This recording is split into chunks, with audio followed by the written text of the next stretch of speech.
Welcome back to the Morning Update Show right here on the Africatown Media Network.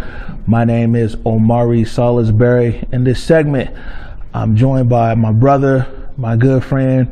You know, it's a good thing that I see you a lot, but sometimes when I'm seeing you is related to things that aren't so positive in our community. I want to welcome my brother, Willard Jimerson.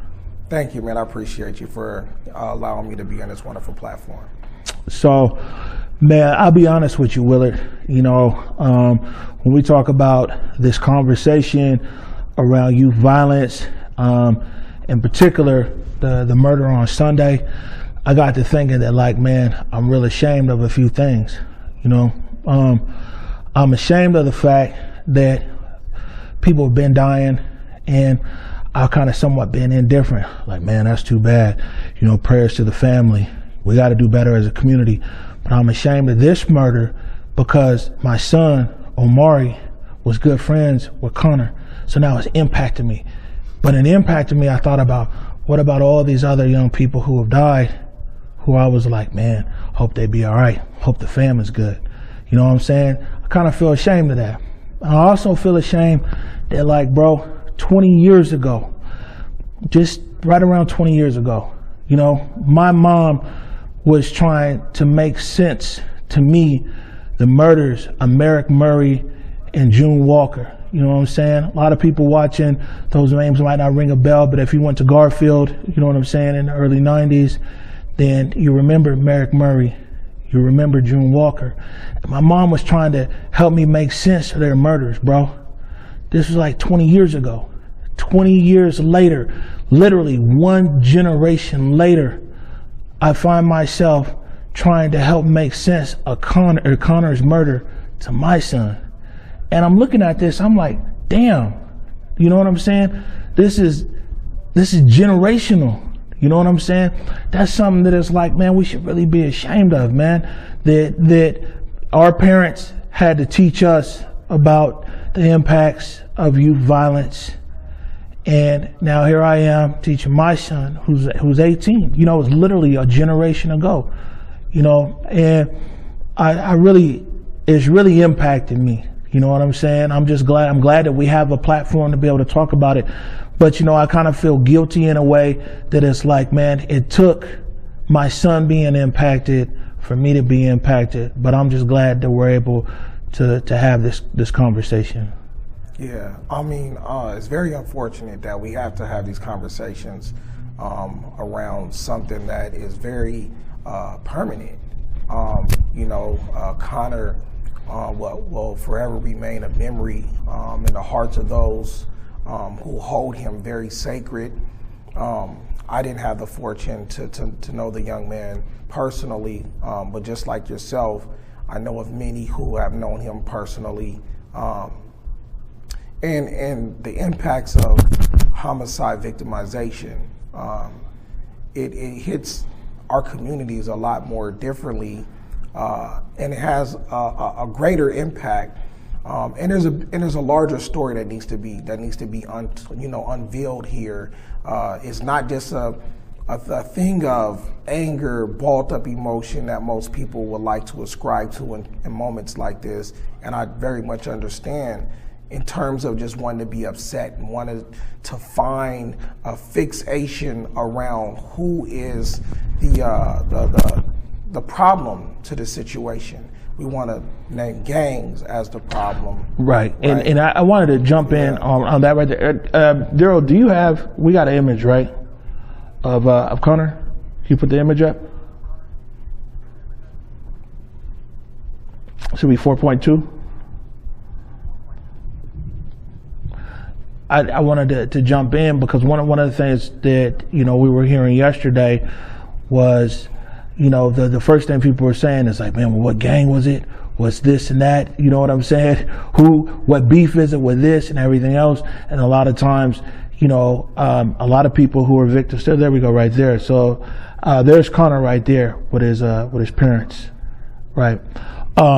A lot of times, automatically, the jump is like, okay, well, it's gangs, it's you know what I'm saying, it's underlying beefs and things like that. That isn't always necessarily the case either, huh? No, that's not necessarily the case. You know, The reality is it's the conditions that the folks are in that they're responding to, right? Just to give like a real humanistic perspective around things, even for myself, someone who came up in a subculture of gangs, who ascribed to that way of lifestyle. It wasn't one of those things where I just roll out of bed and woke up one day and said, hey, you know what? This is what I want to do. You know, I want to be in these streets. I want to live a lifestyle that will potentially cause a shortcoming to my life in one way or another, whether it be to an early demise in these streets, or to a closed casket or a closed cell, right? Nobody picks that for themselves. And so unfortunately, I did end up falling into the grips of, into the cycles of the system. And so around the age of 13, it became one of those circumstances where I was there for an extended stay, for the lack of a better term. And so from 13 to 33, I ended up finding myself incarcerated in the Department of Corrections for 20 and a half years. And I can remember, and probably in that first 7 to 8 years, I remember carrying this storm over in terms of having like a love-hate relationship for my mother and my father. I was upset with them. I was mad at my mom and my dad because I wanted more from them because I wanted more for myself, right? And because they had ascribed themselves as well to the criminal enterprise and had been in the lifestyle, but they weren't criminals. They weren't, drug dealers, or even though they fell victim to that lifestyle as well. They were human beings, right? Responding to the conditions that they were in. And I didn't know that or understand that until I started to unveil things and it started to reveal things to me. I started to read. And then when I had a better understanding, especially you just talked about generation. And one thing about trauma, it can be passed down generationally if it goes unchecked, right? And the trauma that was passed down to me, it morphed and it balled out of control because it went unchecked. And when I was able to go back to look at what was taking place in my mother and my father's generation growing up in the 60s and the 70s, for them, they, just like all black and brown folks, there's a concentrated attack. And I don't want to take away from what's going on here, but it gave me a different perspective because I realized in that moment that my mother and my father also did not want that for themselves, even though I was blaming them for showing up in such a way. Right? And when I look back, nobody wants to say, out of all the possibilities in life, I want to have an opportunity that doesn't give me one. I want to choose something that will shortcut my possibilities and my opportunities for being here.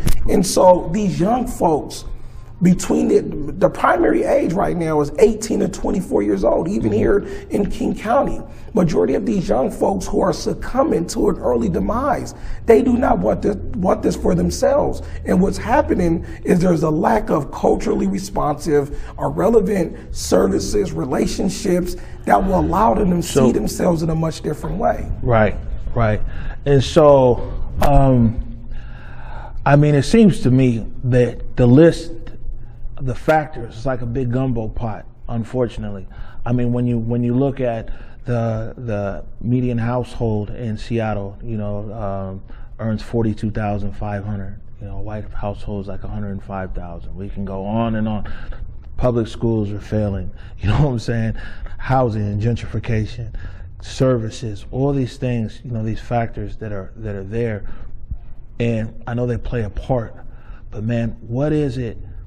And I know every case is different. I'm not expecting you to speak for somebody, but in this split second where people, young people, are deciding to take someone else's life.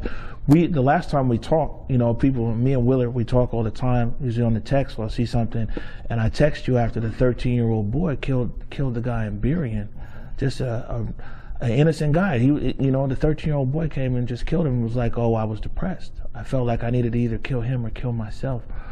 It's like, man, what's going on in the minds of our young people? You know what I'm saying? To where it's like life they probably don't value their life that much, and they definitely don't value the next person's life that much. Well, we have to have a complete overhaul to the system that we see, to the structures that are out there, right? And I'm gonna be honest with you. We have people that have alphabets galore, behind their names, PhDs right. and JDs and all these different things, right? But for some reason, they're not able to make the impact that is necessary around these particular alphabets that they may have behind their name. They're not, you know how many counselors' offices that I went into as a young person that was in need of culturally relevant and responsive resources, and I've seen a decorative wall with all these different plaques that only had that person's name on it, but they weren't able to give me the resources that were necessary to give me a insight about myself and my humanity, so I could show up in a much different way, so I could be that much more effective.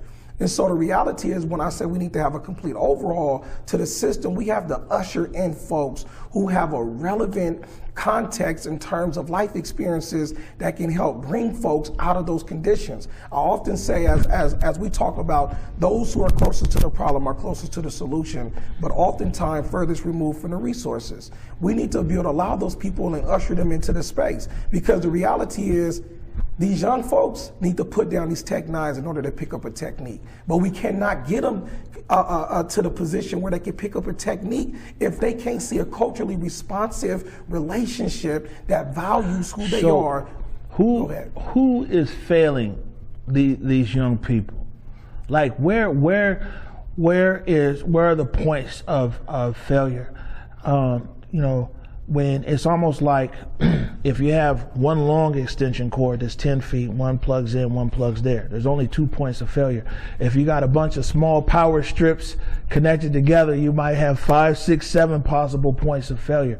Where are the points of failure, man? There's many different access points of failure that are taking place in this regard. Me mentioning the fact that the system needs a complete overhaul, it means that there are many different access points in terms of that are not connecting in the best relevant way, in the best responsive manner for young folks in most marginalized communities. The reality is, if you want to really help out folks, you have to start out with those who are most impacted. That's how you can create the reversal effect of what's taking place. And we have to look at the cause, the root causes, and not just the symptoms. We cannot cut the branch off the tree and expect that the tree to be healed of its illness. The reality is, the branch will grow back. But if we do not go to the root of the issue, then we're not going to be able to eradicate the illness that is plaguing our community and our young folks today. Man, so I wanted to roll back around here to Conner. And can you go 4.2 again, Daryl? I'll put this image up here. Like I said, my son is I haven't even really had an opportunity to talk to him because he's just not in a position to talk. You know what I'm saying?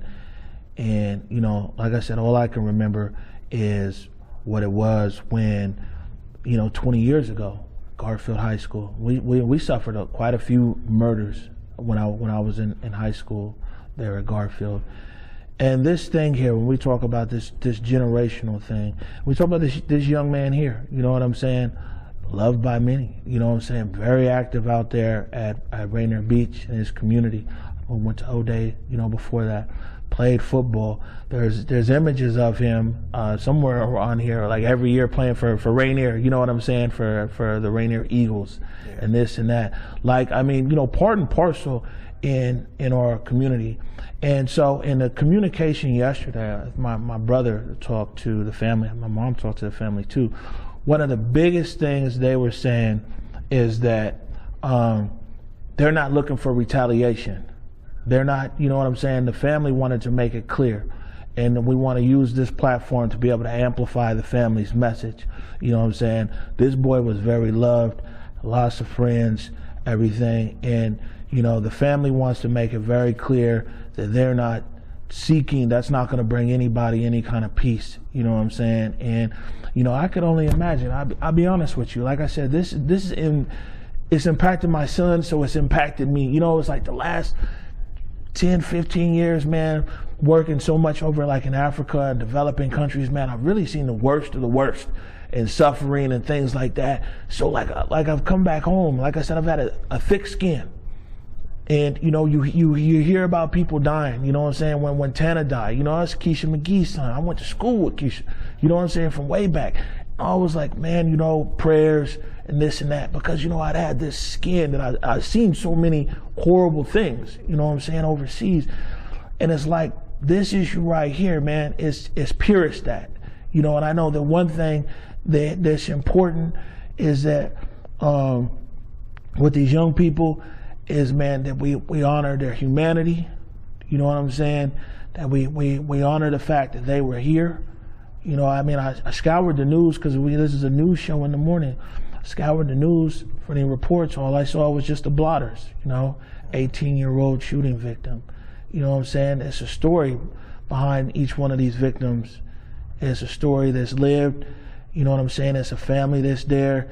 And I guess maybe what I'm trying to say is that even myself here on this show, on this platform, man, we want to be, and maybe you can help, we want to use this, more of our platform here, to be in touch with our community and to be able to in whichever way we can, work with people suffering and lost, you know what I'm saying, and see how we might be able to use media and communication. That's the only thing I'm good at, to try to reach young people, man, because this is just horrible. Yeah. You know. And that's not the only thing you're good at. You're great at a lot of things. You're just consistent at this one aspect that really allows, and what I mean by consistent at this one particular aspect is that thing that connects you to other people's humanity. That's what we have to be consistent about. That's what I'm consistent about, right? There's a lot of different personal things that I want to do, and I'm great at, if I were given an opportunity, just to explore those options.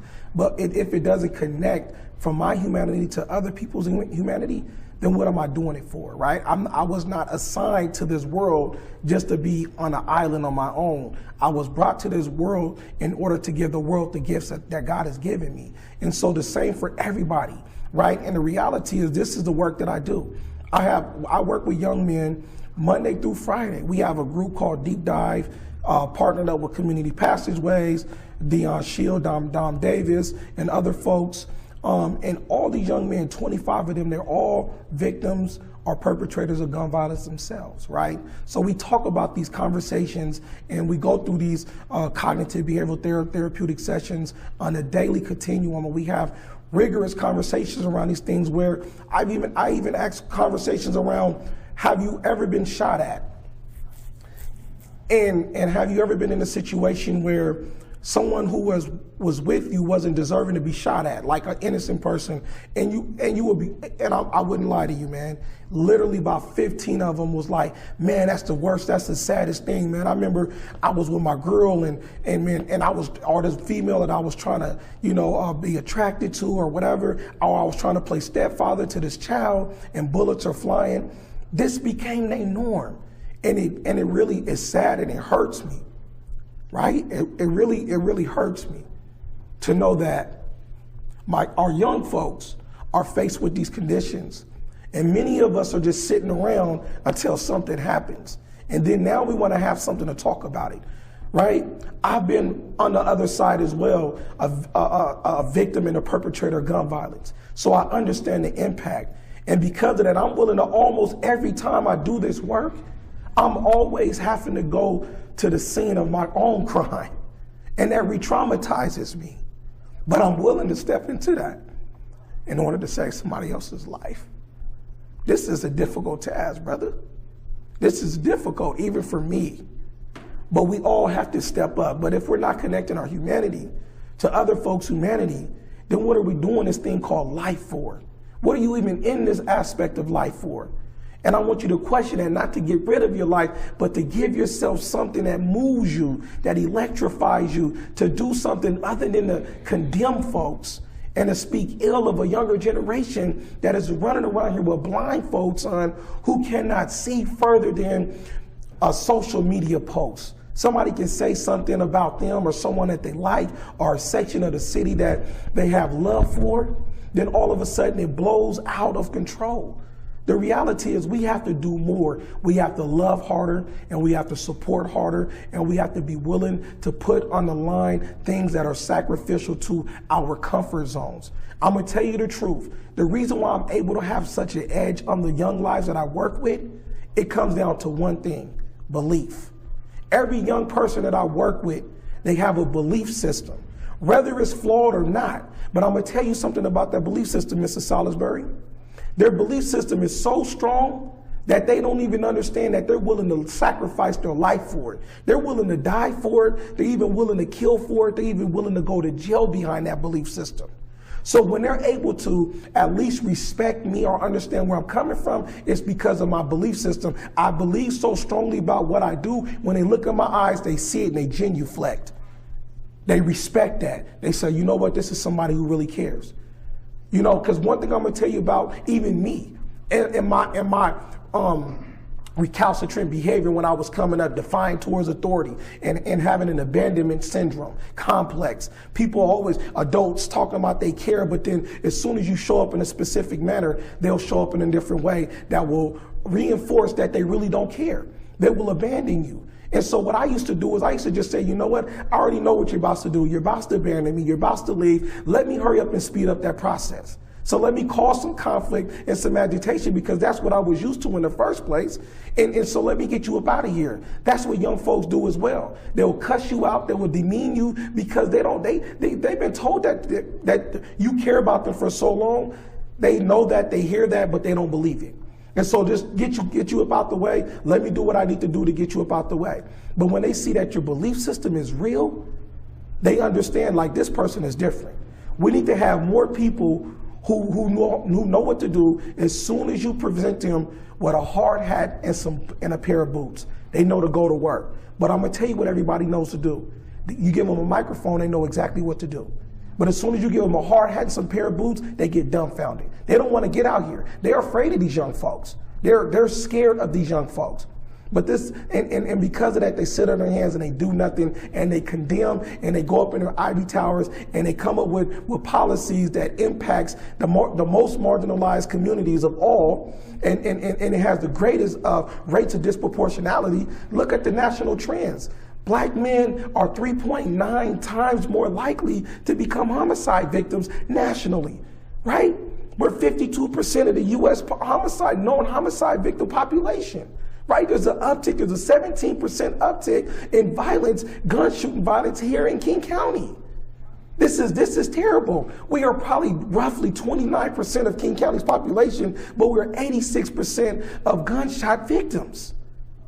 This is terrible. But there's no coincidence that these things are occurring to specific populations because the system is actually delivering on its design. Man, we gotta take a break here. And when we come back, fortunately or unfortunately, we'll be able to switch gears here a little bit, talk about ZYD, talk about the community feed, some of you guys' events last week. But before we go to break, again, wanted to reiterate, a few things. Is that,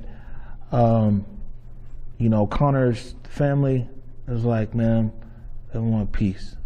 You know what I'm saying? And that's the message that they're really trying to put out there into the community. Second thing that I hear from you is that, man, humanity, of course, is important, and believing, is important.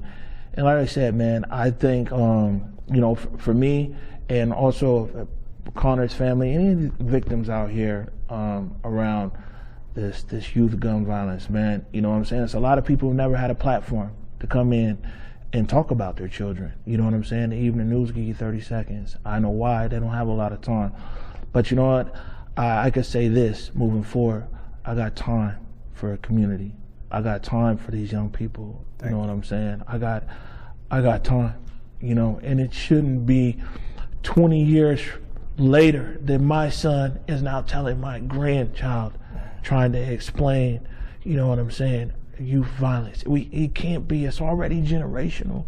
As I explained, it has to stop somewhere. I got time for the community, for Conner's family. You guys want to, come in here, tell the community about Conner the life that he lived. You know what I'm saying?